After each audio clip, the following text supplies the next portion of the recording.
When a 15-year DOJ veteran says he was fired for refusing to lie to a court and the Attorney General won't deny it, that's not a staffing issue. That's a full-blown crisis inside the Justice Department.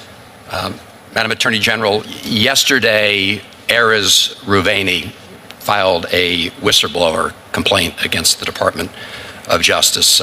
As I think you know, he was a 15-year veteran of the Department of Justice. He received commendations during the first Trump administration for all his work at DOJ, but he filed a detailed account of his recent experience at the Department of Justice, saying that prior to his determination, that he was terminated after he refused to sign an appeal brief that was unsupported by evidence or the law. And he says, "I didn't sign up to lie." In response to his termination, you made a statement on Fox News a little while ago saying, "At my direction, every Department of Justice attorney is required to zealously advocate on behalf of the United States, and that any attorney who fails to abide by this direction will face consequences." So, General Bondi, I guess the direct question is, he says he was fired because he didn't want to make an untruthful statement to a court of law. I have two questions. Number one, I assume you agree that zealous advocacy does not mean telling untruths to courts of law. And second, if that's not the case, what did you mean by saying he was not a zealous advocate? Senator Van Hollen, this is all pending litigation, as you're well aware, and the timing of it, I can't discuss pending litigation. This is a whistleblower lawsuit pending within my office, but I will say the timing of it I find suspect, as he takes hits at Emil Bovee, who is one of the best human beings I know, one of the smartest, brilliant men I know, who will soon become a federal judge. And his hearing happens to be today, and I find the irony of the timing of it pretty remarkable, the lawsuit. But this had to do with attorney-client privilege information that was disclosed. I can't talk about the substance, but what I will tell you, and you have obviously my word, any zealous advocacy means to be done ethically and honestly, always. And that's what I mean by zealous advocacy. He also accused Emil Bovee of things that Todd Blanche, who is one of the best human beings I also know, my deputy attorney general, was in the room and said did not happen.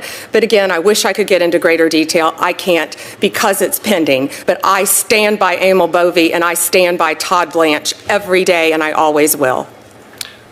Well, Madam Attorney General, I will say that his account seems to have lots of information. So as you say, this will obviously be something that's litigated or reviewed through due process procedures.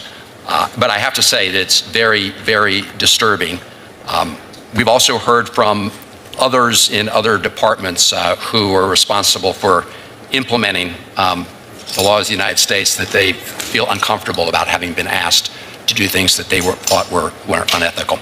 Let me go on to some of the budget questions, and I really want to follow up on my colleagues, Senator Moran and Senator Collins. But the DOJ grant funding is being sort of cut back on two fronts. One, in April, the department terminated hundreds of grant awards, notifying grantees that their current grant funds were gone, effective immediately. That included, law enforcement training grants, technical assistance awards, some dating back to fiscal year, I think, 2017. So, question number one is, are you going to be releasing those funds? The second concern regarding grants has to do with the monies that were appropriated in this fiscal year, in March. And my understanding is that DOJ is withholding an overwhelming number of notices of funding opportunities, NOFOs, meaning that grantees who rely on these grants, including many who provide services to victims of crimes, are literally, in some cases, running out of money. For example, the department's biggest grant-making component, the Office of Justice Programs, has only posted one notice for fiscal year 25, NOFO notice. So if you could answer the question with respect to both those pieces. Sure, and that's it. Very valid question, Senator. The notices will be going out in coming weeks about the grants. And we did cut grants by 6%, and I'm here to tell every senator, if we did cut a grant that you care about that is specific to your state, please contact me. I've turned on grants that were cut off. So please, if that happens, there's an appeal process, but you can pick up the phone and you can call me, and I would be more than happy to look at that. I never want to take away a grant that is actually helping Americans, helping victims, helping law enforcement, and we're looking at it on a case-by-case basis, and many of those are being appealed already, but you have my word, we will look at all of those, absolutely. Thank you. And in terms of the other piece of the question, when the notices for information will go out, because the fiscal year obviously is, running out, and we are hearing from lots of entities that are waiting for those notices so they can apply for the grant funding. Yeah, yes, Senator. The notice of funding is consistent with our priorities, and they're finalizing it right now. It will be going out very shortly. Very shortly. All right. Thank you. It'll be posted on a rolling basis, too, I believe. Okay.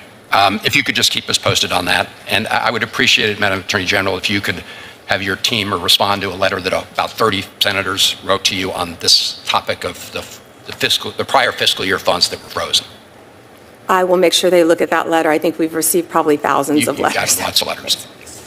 But we really do need, in order to do our job, to get responses. Thank you, Mr. Chairman. What you just watched may be one of the most revealing exchanges in any oversight or confirmation hearing involving Attorney General Pam Bondi.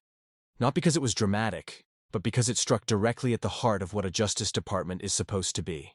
The DOJ isn't just another federal agency. It is the institutional barrier between political power and the truth. It is the one place in government where facts are meant to outweigh orders, and where legal ethics are expected to outrank political loyalty every single time. That's why Senator Chris Van Hollen's line of questioning hit with such force. He raised the whistleblower complaint filed by Erez Ruveni, a 15-year veteran of the Justice Department, a career attorney who served under multiple administrations and even earned commendations from the early Trump DOJ. This wasn't a partisan player. This wasn't a political appointee. This was someone trusted to maintain continuity, professionalism, and ethical standards regardless of who sits in the White House. So when someone like Ruveni files a complaint saying he was fired for refusing to sign an appeal brief that lacked factual and legal foundation, that is not a minor workplace dispute. It is a direct attack on the core principle that gives the DOJ its authority.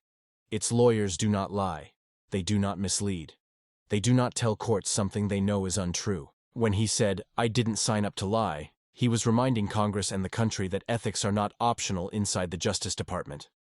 They are the backbone that holds the entire legal system upright. If the DOJ loses credibility, the justice system itself begins to tilt. Van Hollen drove this point home by confronting Bondi with her own words. She had gone on Fox News and declared that every DOJ attorney must be a zealous advocate for the United States, and that anyone who fails to meet her expectations would face consequences. The phrase sounds fiery, it sounds authoritative. But in legal ethics, zealous advocacy never includes deception. It never includes distorting facts. It never includes signing a brief, cannot stand in court. So when Van Hollen asked whether zealous advocacy includes telling the truth, he wasn't quibbling. He was asking whether the Attorney General understands the first rule of the profession she leads. But Bondi refused to answer. She hid behind pending litigation. She deflected to timing. She dismissed Ruveni's motives and defended her staff as the best people she knows. Yet she never addressed the central question. Was a DOJ attorney punished for refusing to sign something he believed was false? Her silence told its own story. Van Hollen didn't need to accuse her. He let the unanswered question expose the problem. If the Attorney General cannot clearly condemn lying to a court, then the crisis isn't the whistleblower, it's the culture at the top of the department. The senator then shifted to another troubling pattern: DOJ grants. Suddenly, we learned that hundreds of grants, some dating back years, were cut with no explanation. These weren't obscure programs. They were central initiatives: law enforcement training, victim services, community violence prevention, technical assistance. Entire programs wiped out overnight. That kind of sudden loss isn't routine budget tightening. It's the dismantling of the very infrastructure vulnerable communities rely on. and when Bondi insisted the cuts amounted to only 6%, she made it sound inconsequential. But that 6% included entire programs, entire organizations, entire support networks, gone with a single email. Her answer made things worse. Instead of transparency, she offered political discretion. If your state lost something important, call me and I'll fix it. Think about that. Instead of a lawful process with rules and oversight, she offered a system where funding is restored based not on standards, but on who has access to her phone number. That's not governance. That's gatekeeping. And this is why Van Hollen's broader point matters. Under this DOJ, laws aren't simply being enforced, they're being selectively applied, bent, delayed, or ignored. Career experts aren't being empowered, they're being sidelined or pushed out. Programs meant to protect the public aren't being strengthened, they're being hollowed out. A whistleblower says he was punished for refusing to sign false statements. Victim support programs are running dry. Law enforcement grants are disappearing. And through all of it, the Attorney General refuses to answer the most basic questions. This is not a policy disagreement. It is a crisis of integrity inside the department that is supposed to embody integrity.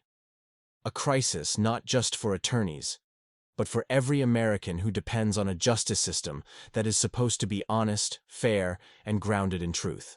If this breakdown helped you understand the stakes behind Van Hollen's questioning the ethical stakes, the institutional stakes, and the national stakes, make sure you like this video, subscribe to the channel, and tell us in the comments which part of this hearing shook you the most. More analysis is coming soon.